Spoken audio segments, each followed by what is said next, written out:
Insap, Inspirasi Sabda Gereja Kristus Raja Paroki Bajiro.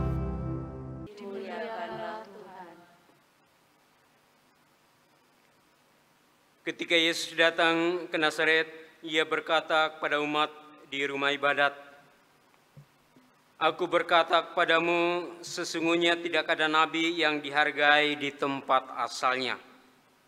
Tetapi aku berkata kepadamu, dan kataku ini benar.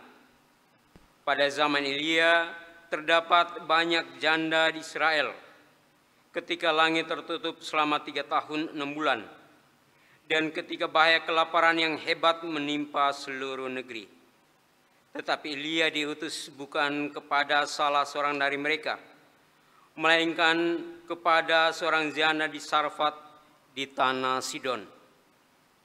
Dan pada zaman Nabi Elisa, banyak orang kusta di Israel, tetapi tidak ada seorang pun dari mereka yang ditahirkan, selain daripada Naaman, orang Syria itu."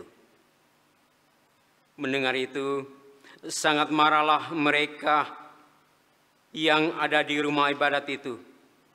Mereka bingung, lalu menghalau Yesus keluar kota dan membawa dia ke tebing gunung, tempat kota itu terletak, untuk melemparkan dia dari tebing itu.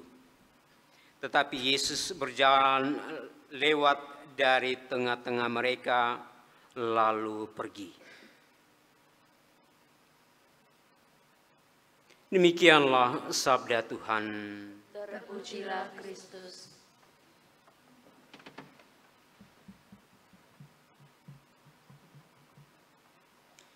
Kita baru saja mendengar cerita tentang penolakan yang dialami Yesus. Penolakan itu berasal dari orang-orang yang tegar hati.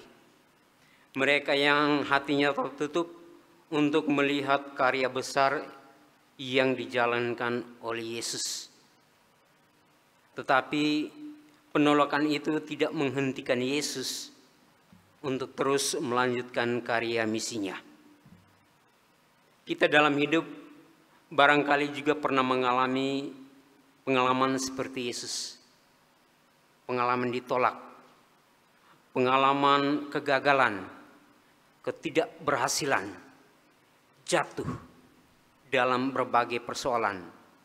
Tetapi semuanya itu dapat kita pandang sebagai satu hal positif, sebagai cara Tuhan untuk menguatkan kita, untuk membawa kita kepada keselamatan, kepada kebahagiaan.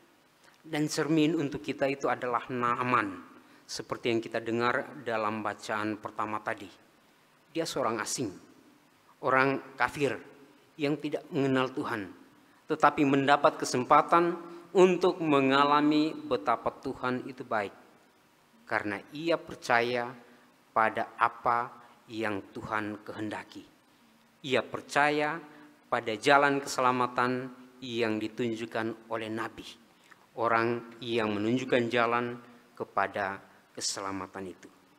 Dalam masa prapaskah ini, kita semua diajak untuk menempah diri, untuk boleh menerima kehendak Tuhan, untuk boleh menjalankan apa yang Tuhan kehendaki dari kita.